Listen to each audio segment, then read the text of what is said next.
Hello, this time on Sitrep, it's all change at Westminster, and the new top dogs head straight onto the world stage. Facing down, as we have so often in our past, the challenges of an insecure world. We will do everything we can to be your firmest friend and to step up the UK support. But change isn't just about the new Defence Secretary visiting Ukraine or the new Prime Minister at a NATO summit. There are well over a dozen newly elected MPs with military experience. So what will they bring to the job and how do they plan to make a difference? We'll talk to one of them. Also on Sitrep, India's Prime Minister visits President Putin in Moscow. Why? And should we be concerned? And we've another inspiring military story when we hear the moment that made Colonel Rosie Stone. I can see some of the soldiers from one line spaced in the corner keeping eyes on as we moved on.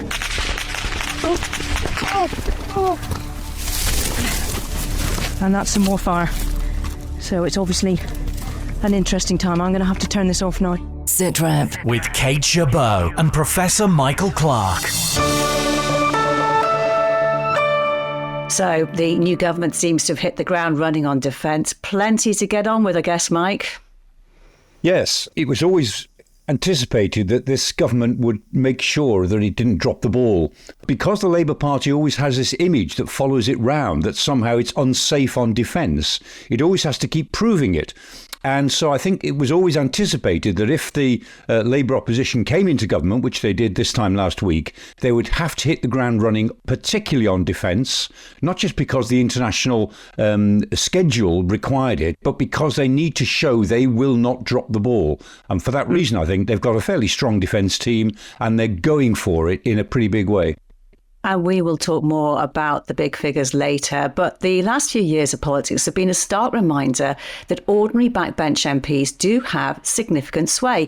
And about 1 in 20 in this parliament have some military experience, which is why Jonny Ball is also with us. He's the host of the Veterans in Politics podcast and founder of Campaign Force, which encourages veterans to stand up and serve again. Jonny Ball, really good to see you. Thanks so much for coming on. What do you make of this intake of veterans as MPs then?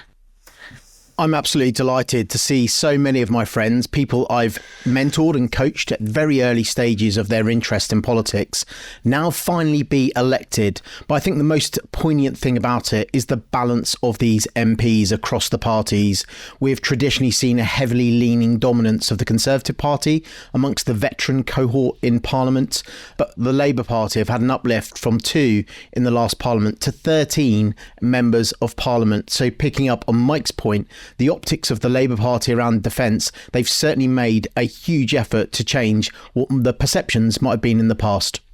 I guess, you're really happy that you've mentored people that have now become politicians. Congratulations on that. But is there a little bit of disappointment given the fact that it's down? It's 35 this time who are veterans. Before it was much more, wasn't it? It was 50.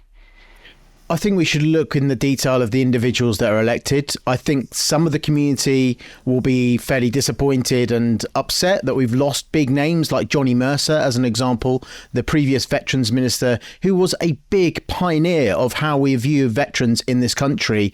And we kind of metaphorically mourn his loss from the scene as he exits stage left. But in terms of the current generation of MPs, I'm really encouraged to see the Afghan generation step up from recent conflicts. We've got big hitters now like Al Cairns, who was up until about 6 weeks ago was a Royal Marine officer and is now remarkably the Veterans Minister. What's been pulled back within the MOD, and individuals like Louise Jones, who from my own cat badge, the Intelligence Corps, brand new MP. I remember meeting her at a party conference and very keen, and now here she is as a Member of Parliament. But in amongst the mix, we've got the old hands too, like Ian Duncan Smith. So it's a real diverse mix across the 3 parties in particular. Good you mentioned Louise, because we'll be hearing from her in a moment. Just interested, very curious to know, who did you mentor, who's made it? Louise is one of those people that I've spoken to in the very early stages of her career. Bayo Alaba is another person, another Labour MP, and it might surprise people because they look me up. They'll see I'm a former Conservative Party chairman's agent. And what on earth was I doing mentoring Labour Party members? But for me, it's all about the quality of these individuals rather than the ideology that sits behind them, because I think that is the secret of this cohort. The quality of the values, the shared relationships. We see how that works cross-party when Dan Jarvis and the relationship he has with Tom Tugendhat, and they've just exchanged jobs as Dan Jarvis steps up as security minister. They've served in Afghanistan together, and I think that offers us a huge opportunity for consensus in the middle ground around politics too. There's a really interesting tweet, I should say, from the former Defence Minister James Heappey, and he points out that two of this new intake of MPs, one of them you've already mentioned, they're military cross-holders. That's Labour MP Al Cairns, former Royal Marines Colonel, and Conservative MP Lincoln Jopp, former commanding officer of the Scots Guards. Now, this is what he said in the tweet. In Parliament, all veterans of armed forces are referred to as gallant, but I wonder when the last parliamentary intake was with two gallantry medals. I'm guessing 1950s or 60s with World War II veterans. Mike, put you on the spot. Any idea when that was? No, I saw that tweet and I was thinking, yes, good point. When was the last time? I don't know. But I'm guessing that that's a fair idea. In the 60s, there were people then who'd been in the war, in the Second World War, and were then in their 40s, 50s MPs. So I'm guessing it would have been 1960 something, but it's a pure guess. I absolutely don't know. Jonny? Most famously, Anthony Eden, of course, was a holder of the Military Cross. And Lincoln Jopp, you mentioned from the Conservatives, someone I know really well and have given advice and mentored, one of those that you mentioned. And when I met Lincoln, I was really struck. He remembered every single one of his men who was injured on operations in Afghanistan. So you've got this kind of deep, thoughtful generation of politicians that have been elected in this cohort. And I'm immensely excited about their potential. So, Jonny, you've obviously taken it upon yourself to coach the next generation of veterans to MPs. Why do you think it matters having people with hands-on military experience in Parliament? On a number of reasons. I think the first one is inspiration. MPs are very public figures on a national level. So if that can inspire the community, and around 15,000 leave the armed forces every year and go back into communities, and if this inspires them to stand up and serve again in local government, because local government's a mess. I've worked extensively in local government and the talent is pretty variable in terms of local councillors. So I think it matters on that level. And increasingly, stuff that Mike knows more about than me in terms of our global threats, having people that have actually been there, that have been on the ground in places like Iraq, Afghanistan, the Balkans, Northern Ireland is really important, because these people ultimately are going to vote on key decisions of national security, or behind the scenes have big portfolio holders like Dan Jarvis have, a former parachute regiment officer, now the security minister. It's really important that they bring those skills, hard skills from service, and the experiences and the values, because we've all been really sick of some of the behaviours in our politics.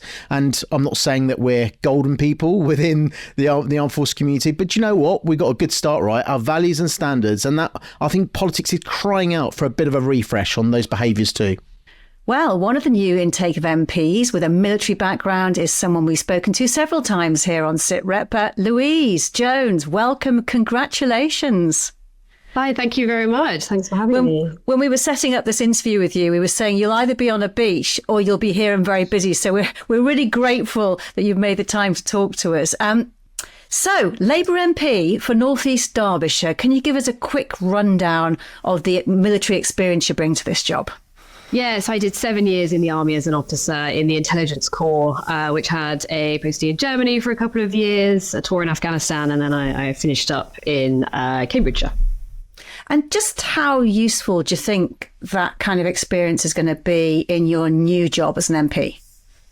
Oh, really useful. You know, I think when you're in the military, you just gain so many different skills that you can apply to whatever post-military career that you have, right? So the ability, I think, something that I'm really actually appreciating at the moment is the ability to just push through and get things sorted. You know, in the military, you know, as you know, you can have quite complex situations, but, you know, if you've got a great team with you, you can just push forward and get things done. But also, I think it's also about being able to understand the importance of service and what it means to be somebody that benefits being a role model and setting an example. A year at Sandhurst to become an officer, you learn how important it is that you set the values and standards and you lead that team. And I think that's really important from our elected representatives, because we haven't always seen that, is that they understand the leadership role that they're playing every day. And when you look at other veterans, Johnny Mercer, he was really focused on defence and military matters. Dan Jarvis, strong voice on military matters, but he worked hard not to be defined by it. Now he's a Home Office minister. How are you going to play it? Can you leave the military interests behind, or are they going to be very much part of your persona here? Oh, I think it's going to be hugely important to me. I think we are in a really challenging time now as a country. We've got the situation in Ukraine, for example. I think this is one of the biggest issues that's facing our country at the moment. And part of what I wanted to do was use my voice and be able to play a part in that. It's not the only thing that I'll speak out on, for sure. I've got lots of other interests. My post-army career in the technology sector is something I feel very passionate about as well. And, the needs of my constituents, we're quite a dispersed or semi-rural constituency. So things like transport, access to education, hugely, hugely important to North East Derbyshire. And what if you're asked to compromise between things like defence and spending on the NHS? So there are going to be lots of challenges and lots of difficult decisions ahead. The country's in a difficult financial situation. That's why, I was really proud in our manifesto that I could say everything is fully funded and fully costed that we're going to do. It's these first steps. Let's get the economy growing again, and then it'll make it, easier to look at those decisions and do what we need to do. But personally for you? Personally, for me, I think when we look at the priorities of the government, it's about putting the people of this country first. We've got loads of reforms, but it's not just about money at all. When I look at things that we want to do for the NHS, it's about making sure that we do things smarter and that we do things better.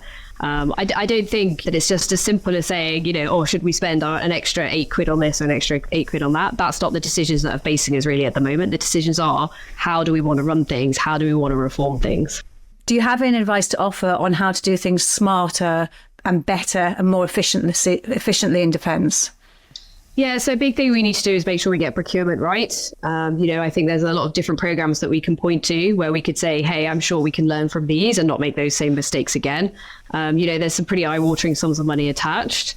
And I definitely think we need to look at those and work out, okay, right, what's the best way to make sure we get the right expertise into those processes? What's to make sure that we have the right standards that are needed, that are set at the beginning of those processes, and just making sure that it's delivering, to the standard that the taxpayer would expect. It's 4 years since you left the army. When and where did you decide that you wanted to become an MP? So for me, I was quite happy when I left the army just to go and work in a private business. I wanted to experience I was working in a startup. I really enjoyed being part of that small team, and you get a lot of freedom to take it in a direction that you want to take it in. And I was really enjoying that career. But I just remember looking around me and seeing, even still, the hugely increasing rates of people accessing food banks, the huge numbers of children now having to use a food bank, even those the children of people in working families, the difficulties they are just seeing all around me from people having to access things like social care, challenges for special educational needs in schools. And I was just looking around me and thinking, is this the country that I want to be a part of? And I think one thing that you really get instilled in you in the military is to not just stand around, not to be Jack, right? Not to just stand around and not do anything. So I thought, look, I do believe Labour is the party that always puts working people first. I really like that we're that simple. It's with a party of working people. And so I just decided to get involved. And, initially I thought I was just going to be a foot soldier, right? Just get involved, knocking doors, delivering leaflets and things like that. But, what I found and was encouraged was that, if you've got a voice, you should use it.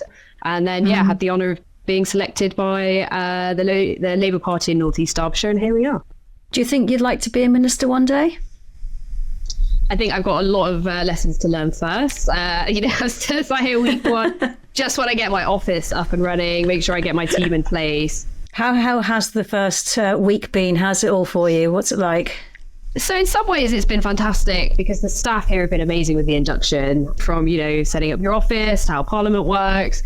Obviously, you're an MP straight away, so you start to get casework coming in and people coming to you needing help. You've not necessarily got everything in place, but as always, you have to start these things from the beginning and just keep going. I mean, you left the military, you worked in a startup, as you said, and now as an MP, it's going to be really interesting to see how you as a person deal with making change. Because I suppose in the military and in that kind of background, it was a very can-do attitude, and there's a very clear ways of doing things. Now you're going to come up against very intransigent, perhaps systems, which are going to be quite a different way to work for you. How are you going to cope with the impatience of wanting change? Yeah, so one thing that is very difficult to the military is it was normally pretty set, the chain of command and who is in charge of what. Now, of course, it's not necessarily like, person A is in charge of person B. It's about making sure that you're working and having good productive relationships with people so that you can identify the common ground and work together on things. And so, in that respect, it is definitely very different to the military. But then also, I think, as anybody who has served in the military can tell you, you do learn how to stay flexible. And I think that's the key. So you're, as I said at the beginning, you're one of the cohort of military veterans who've now gone into politics. I mean, is it a good move for somebody who's leaving the armed forces? I think so. I think it's so important to somebody where public service means a lot to them to get involved with politics. And, it's great looking around me in the Labour Party and seeing that we've got a record number of veterans that have been elected. But I would say to anybody who's leaving the military and who wants to carry on serving their country in some way, to get involved, it doesn't have to be the Labour Party, although it is a great party, just to look at where their politics lies and to just get involved. Because I think politics can be really intimidating. I know it was to me when I was starting out. But honestly, people are very welcoming if you want to get involved. And what's great about this country is you can get involved at the local level, you can try and run and be a councillor, and you can have a huge impact as a councillor on your local communities. It doesn't matter what rank you left the military at, you have got something amazing to contribute. And we need more voices from across the military, all ranks, soldiers, not just officers. It'd be fantastic if being able to look around and say that there was more of us who felt able to get involved. Louise Jones, great to speak to you. Thank you so much. Thank you. And Louise, like most of the new intake, is a backbencher, but one of her new colleagues who we mentioned earlier, Jonny, Colonel Cairns, he's been appointed Veterans Minister straight off the bat. Yeah, that's an unprecedented move. I had a bit of an idea he would go far, but perhaps not so soon. And it just demonstrates the serious characters that are now in this current parliament. And I think the community have responded really well. There's been some quite amusing tweets. I might have been guilty of one myself and some references to Chuck Norris. But in all seriousness, I think it gives us a huge opportunity for someone with so much recent operational experience, operated at staff level as well. So bring some transferable skills, having worked as a military assistant for politicians. I think he worked as an MA to the Secretary of State at one stage. So he's got some experience already within Whitehall that he'll no doubt help him get up and running. So yeah, very excited by that recent appointment. And he's definitely not going to be Jack, as Louise puts it. Hey, Mike, but this post, Veterans Minister, it's not a cabinet post this time. No, it isn't. And I'm not sure that matters too much, actually. I mean, putting somebody in the cabinet, cabinets are pretty big anyway, 24, 25 people. And putting people in the cabinet very often is just a symbol. It's what they do. It's how much support they get and how good they are. So, not being a cabinet post isn't intrinsic to how effective the whole thing is. If you're a good minister, you're a good minister. And what about it? What do you think, Jonny, about a veteran and not being a cabinet post? I lean towards that a little bit, but I think the most important, picking up on Mike's point, it's about what they do. And I think the Office for Veterans Affairs, which was established as one of the wins for Johnny Mercer during his time as Veterans Minister, it's important that stays. That currently sits at the Cabinet Office. Now, in previous government, that brief actually sat across 3 ministers, including the Minister for the Cabinet Office, which is currently Eddie Reeves. So I think we'll be looking in the small print of her job description, whether or not the Veterans brief fits within that portfolio in Cabinet. So it's important that the deliverables of the Office of Veterans Affairs stays. And that includes things like Op Courage, mental health support. I've been a benefit of that. And Op Prosper, the recently announced employment support, of which I deliver in my day job through a charity called Mission Community. So that's really important that the deliverables, the stuff that happens in communities, continues. And the Office of Veterans Affairs and the brilliant civil servants that run that, they've done a great job. So it's important that stays. Jonny Ball, great to speak to you. So good to meet you. Thank you very much. Thank you. So, Mike, when you and I were talking off air last week, you said what you wanted most to know was who the new Prime Minister's defence team would be. And you seem, from what you said a bit earlier, that you're quite impressed so far. Yes, I think they look like a competent team. So we've got John Healey, who has been shadowing the job for quite a long time as Defence Minister. Then Luke Pollard as Minister for the Armed Forces, youngish guy, vigorous. He's got quite a lot of background. Maria Eagle, Minister of State on Procurement. And again, she's been around a long time. She knows the way Parliament works and she's looked at procurement. And then in the House of Lords, Minister of State there is Lord Vernon Coker, who, of course, has been in the defence business a long time and was, as a Labour MP, was very, very closely associated with the defence brief. So that's quite a good team. And interestingly, when the Prime Minister, went to NATO, he took with him, Nick Thomas Symonds, who's the Europe Minister, because we're thinking now about this European Security Treaty or the European Security Community, which will meet next week in Blenheim. Hosted by Britain, so that's quite important. The team is trying to get closer to our European partners, and there's an Anglo-German security arrangement, which is going to be some sort of pact, which is now very much in the works. So they really have hit the ground running, and I think the team look experienced. They don't look as if they're all going to be learning their jobs. They know their jobs. Yeah. Now they can get on with it.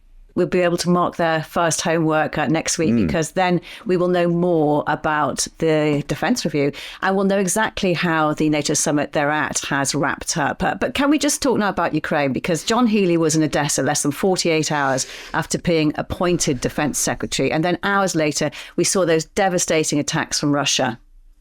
Yes, you never know about these attacks. On the one hand, the series of attacks against civilian targets are intended to, as it were, jolt NATO, to remind NATO that this war will go on, and as far as Russia is concerned, the Ukrainians can't win. On the other hand, an attack on the children's hospital like that is almost calculated to stiffen the resolve of NATO ministers, or actually to remind them what this war is about. And it's now pretty clear that that was a cruise missile. It was a KH-101. At the time, it was said maybe it was a Kinzel missile, a hypersonic. I wondered about that, but it turns out almost certainly it was a KH-101. They've got an 800-pound warhead. I checked out the size of them. So they obviously are going to destroy any building. They've got an accuracy of between 6 and 10 meters. So there's no question of a mistake, unless it was an intelligence mistake, but that's not likely. I mean, the Russians do target medical facilities. It's what they did in Syria. It's what they did in Chechnya. The World Health Organization has recorded, last time I looked, well over 200 examples of medical facilities being targeted by Russian aerial attacks, because it's part of the Russian way of warfare. They make no distinction really between civilian and military personnel, and their sense is that if you hit the civilian personnel with hit the health facilities, then that actually diminishes civilian morale, causes more chaos, more sense of despair, and therefore increases your likelihood of being able to achieve your war aims. It is part of Russian thinking, and here was another example of it. And if it was designed to coincide with the start of the NATO summit in Washington, I mean, it really was a very stark message, wasn't it? Yes, it was. And I suspect it's done, in a political sense, a lot more harm than good to Russia. So they've strengthened, if anything, that sense that NATO has got a major job on its hands in protecting European security into the next 20 or 30 years.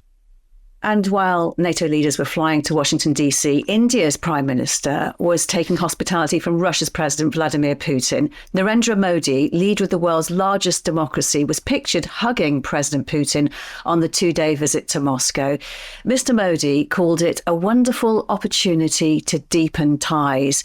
Ukraine's President Zelensky called it a devastating blow to peace efforts. So what was it all about? Sitrep's Simon Newton has been explaining. Well, there was lots of love in the room. There was, they took tea together at Putin's palace outside of Moscow. They even fed the horses in Vladimir Putin's stud together. There's images of Vladimir Putin with a carrot feeding a horse. It was there was a lot of optics involved, a lot of, but there was obviously substance to it as well. They talk about the trade agreement that the two countries have. There's about £50 billion worth of trade, $50 billion, of trade going between the two nations at the moment. They want to boost that up to about 100 billion, I think it is, by 2030. And most of that goes in Russia's direction, by the way. So they talked about new Indian embassies in Russia. And in terms of military stuff, quite interestingly, they talked about the return of possibly hundreds of Indian citizens who've gone to fight in Russia, in Ukraine, some of them under false pretenses, and effectively repatriating them back to India. But in the bigger political sphere, they did have a dinner apparently on Tuesday night, at which Narendra Modi did say that he didn't believe there was any solution to the war in Ukraine, on the battlefield. So they did address that issue as well. I mean, it's quite interesting because until this point, India has always been considered as being neutral about the war in Ukraine. And when you talk about the optics, like putting to one side the silly pictures that you mentioned of the feeding the carrots and the rest of it. I mean, it comes at a crucial time, doesn't it? Because this is the moment when NATO is having its 75th anniversary summit in Washington. Yeah, the timing of it, as you know, these things aren't planned on a whim. The timing of it is no accident. It's the first time that Modi has visited since 2019, the first time since he won this historic third term as Prime Minister. The Indian position is neutral in a sense, but this term strategic ambivalence is probably the better way to describe India's position. It tolerates Russia's flouting of international law, of the rules-based order, because there is something in it for India. And that's been the case right back to the 1950s, to Hungary, Czechoslovakia, even to Afghanistan. And part of that is India's colonial past. And the fact Modi has agreed to go right now, as you say, does send this signal that there is another geopolitical view of the world. They're both members of this BRICS economic alliance, for instance, another view than the Western one. And yes, the position is formally neutral, but I think it's more accurate to say probably that it's fluid, and it's a kind of, what's in our interest position that India takes. So do you think it's more of a case of like, rather than really being allies, it's just mutual interest here? It is a quid pro quo, relationship. They have these trade agreements, as I said, but also Russia is a big supplier of arms to India. I think it was at least, and still remains, the world's biggest buyer of Russian arms. It accounts for about 20% of Moscow's order book for weapons. Russia supplied about 13 billion of arms to India in the past 5 years. S-400 air defense systems. The Indian Air Force uses Su-30 jets, for instance. And I was reading somewhere that more than 90% of Indian Army's armoured vehicles are made in Russia. 44% of the Navy's submarines and its warships are also Russian. So they're invested very heavily in the Russian military machine. But the war in Ukraine obviously means that the production lines in Russia are running hot. They're struggling to keep up and even supply their own military. So India needs to keep that channel open. But also there's just the optics of Modi being seen with Putin and showing that India can pivot between Washington and Russia with ease and walk this diplomatic tightrope. And I was reading about this, and one of the things that I noted was that what might also be in it for India is to not make an enemy of Russia, to keep them close, because actually they don't want Russia to be cozying up closer to the likes of China. Yeah, well, that's the big strategic reason that India is so close to Russia, and both China and Pakistan are also making overtures towards Russia, and India feels that it's better off being inside the room and being able to influence Russia to keep it on side and not let those two nations, run away with that relationship. So there is certainly an element of that in the way that India behaves towards Russia. Simon, good to speak to you. Thank you so much. Thank you. Mike, on India, I remember when the Ukraine war broke out in 2022, you said something about Indian students seemingly finding it easier to get away from the conflict. Yeah, there were lots of reports at the time because a lot of international students from all over the world were caught in the invasion, which was very sudden, of course. And lots of cities like, Chernihiv and Sumy, Kharkiv were under immediate pressure, and people wanted to get their students out or their nationals out. And it was said at the time that a lot of Indian students who got caught up in the war on the Russian side as well as on the Ukrainian side were able to be evacuated effectively from the war zone very quickly, because the Russians collaborated with that very efficiently. And so a lot of people were saying that actually went down pretty well in Delhi, that the Russians seemed to have paid special attention to making sure that Indian students didn't suffer or didn't get caught up, get killed accidentally in that first couple of weeks of the invasion. So what do you think of this visit? Do you think India is actually picking a side, or is it just playing everyone? Well, to a degree, it is playing everyone. I think Simon's exactly right when he said that India shows a sort of fluid neutrality, because the geopolitics of it is that India and China are real adversaries and becoming more so. But they both have a relationship with Russia. I mean, India because they've always had a relationship with the old Soviet Union, and China because it's closer to Russia now than it's ever been before. So there's this triangular relationship which Modi is trying to manage, and he manages it by showing what I think Simon's just got this word right. It's neutrality over Ukraine, but it's a fluid neutrality. And although there is a lot of trade now between India and Russia, the fact is they do more than twice that much trade with the United States. On the other hand, you see what the Indians are doing. They're importing a lot of Russian oil, illegal oil.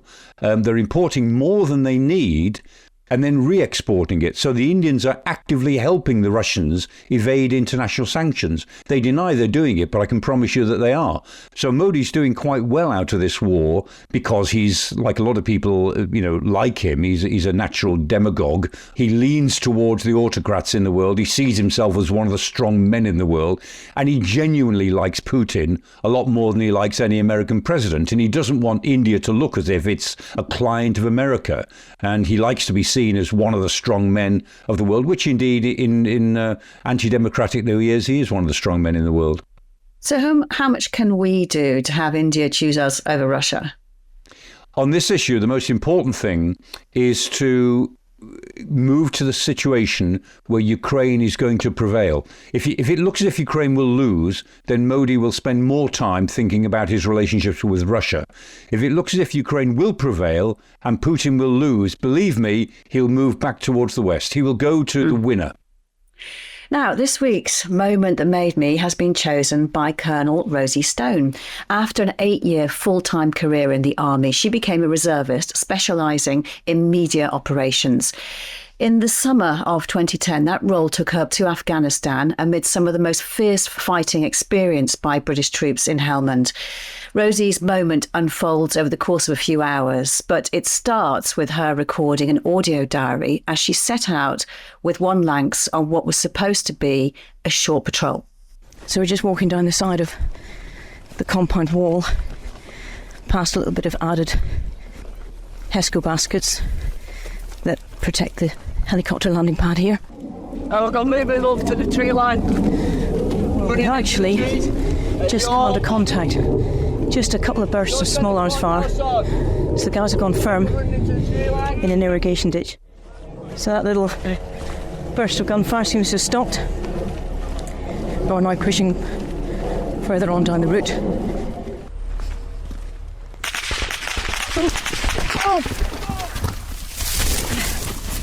And that's some more fire. So it's obviously an interesting time. I'm going to have to turn this off now.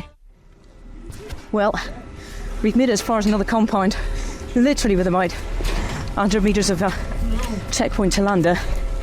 And I think, bearing in mind the atmospherics around here a little bit, we may be here for some time. That's our guys firing back. But we are absolutely safe and secure.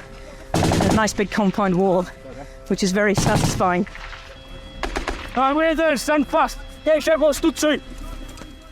So, Rosie, what's it like hearing that back? Wow. It brings back a lot of memories. Actually, surprisingly some good ones. Hence, I've selected this moment that made me. But also, yeah, I think what surprised me initially was the first little round of gunfire. It just sounded as if you were on the ranges at Bisley. It didn't feel real. But as the situation developed, it certainly felt much more real at that time. Had you ever come under fire before? No, I have to say I hadn't. I'd had a burst of celebratory fire went off nearby in Bosnia, but not the same thing at all. And we had been warned there was activity in that area, but I felt more sorry for the soldiers from the 1st Battalion, the Lancashire Regiment, because I was carrying some media kits and I was carrying my water and a couple of magazines of ammunition and my weapon, but they were carrying a resupply to the people who were based down on the route. So they had jerry cans of water on their backs. They had big sacks filled with resupply, and they were really pushed to speed things up. I just slotted in behind, but yeah, it was interesting in particular for that patrol, because I not only had a female photographer from the Royal Engineers, again, a reservist with me at that time. I also had a female cultural advisor who had joined the patrol to act as our interpreters. So there were 3 women on that patrol, which is very unusual for that area. And this was just the start of it. What happened next? So we moved from the initial cover when that small burst of fire finished. We carried on, as you heard, and we then got to the bigger compound. The funniest bit for that was there was then a firefight between the Lancashire Regiment soldiers and the Taliban that were positioned in a usual spot that they took pot shots from reasonably regularly. So we got stuck in there. And because we had the cultural advisor with us, who was very familiar with the area and could speak to the compound owner, and he realised there were 3 women with the patrol, we then got invited into the inner compound where the close family, the wives and the children were, and were able to sit we were there for almost 2 hours talking about growing tomatoes and their own produce. Because as we come in through the compound, I had noticed this beautiful garden where they were growing all sorts of things. So we talked about living where they were. We talked about children. They asked, was I married? Which I answered I was. They asked, did I have children? And I said, yes, I had 2. They then asked who was looking after my children. And I said, my husband. And they were very, very concerned at that stage that my children were under the sole responsibility of my husband. I just left. So I reassured them by saying that my mother was helping as well. And that was good. It was, right, okay, the mother's there, all is well. So we just had a conversation. But it was really eye-opening. And the soldiers from One Lancs were amazing. And the funny addition to it was we were slightly delayed in leaving the compound because it was a World Cup day, and the soldiers wouldn't go back until the match had finished, and they were all huddled round after the firefight had finished. They were all huddled round this radio listening to the match until the final score. So that's where we were holed up for a couple of hours. And it was that moment inside the inner compound. That's the moment you chose as the moment that made you. What was it about it? How did it affect you? And what did you learn? I think there were 3 clear things that came away that day. The first immediate one, which you've already alluded to slightly, was I was so relieved that actually having come under fire, that I did hold it together. And the training just kicked in. The team around me were absolutely amazing. And so I came away with an additional confidence from that moment, knowing that when the time came that I actually became a soldier first, hence switching off the audio. I think the second one was, and the most important one really, was understanding the gendered dynamics of conflict. And it really hit me then that talking to these women with a female photographer, a female cultural advisor, and understanding after all this time, where I had been told that women didn't really play any role, never mind an important role in life in Helmand in particular. Therefore, we weren't really engaging with them. And female engagement was just starting to become a concept in 2010. And women were being selected. They weren't being properly trained. It wasn't really being thought through the impact of it, because they genuinely thought women did not have any influence whatsoever. And here I was sitting with these women who were bringing up the children with a big influence directly on the next generation. And when the husband came over to ask a question and speak to us, the women basically said, "Go away, the women are speaking and you are not welcome here." And he meekly turned around and walked away. And I watched his mother praying in the background, and the dynamics, although it wasn't the same dynamics as you would have in the West, I really wanted to know more and explore much more about the gendered and the cultural aspects of conflict. And that started me on the road to doing a master's. I then spent 3 years through Cranfield University doing a master's looking at the role of female engagement and how it could set the conditions for countering violent extremism, which was our main threat at that time. And I then started looking at the broader perspectives of conflict. And that then finally led me into where I am now as a human security advisor and understanding that bottom-up cultural and more gendered approach to conflict than the more traditional state approach. Did that experience change the way you felt about yourself, though, as a mother? Because you were obviously being questioned before you left and also greeted with astonishment in what you're doing when you met those women. Did it lead to you thinking differently about your role? Yes, that was the third piece. When I went home, at that moment, I think the wording that was going through my mind was that I felt more indispensable. So I'd done previous operations in Bosnia and in Northern Ireland, and on both of those I was single with no children, and I just threw myself into everything. And I think at that stage I didn't really care, and that sounds terrible in one sense, but I felt that I was dispensable because nobody relied on me, and I was having the time of my life. It was a career I'd chosen, and I think at that moment, my understanding of having 2 children, a husband and a family to go back to was pretty important. And I think when I went back, I probably adjusted my style of a mum and certainly talked a lot more with my children about what it meant to have the freedom to do what I was doing. And I think when Kabul fell in 2021 and what's happened since, it's clearly demonstrated that the presence there may not have achieved what we wanted it to achieve, but in terms of creating a space for women to have an opportunity to thrive more within their own society, it absolutely demonstrated that was the case. Colonel Rosie Stone, it's been lovely talking to you. Thank you so much. Thank you. You know, Mike, I get the feeling that we're kind of ending this conversation today sort of almost where we started, which is like using your military experience and how effective that is and making a difference in the world. Yeah, I mean, absolutely fascinating story how Rosie Stone has completely changed the trajectory of her life and everything that she's doing. And it all started in a firefight. And interesting that I've spoken to lots of commanders because of some of the work I'm doing, and they always say that warfare is about chaos. It's about creating chaos and then handling it better than the opposition, wrestling with chaos. And I was speaking to somebody only yesterday, very senior commander, retired now, and I put that point to him and he said, yeah, absolutely right, it's wrestling with chaos. And he said, and there's something else as well, absurdity. He said, I used to tell my juniors, say, be ready not just for chaos, but for absurdity.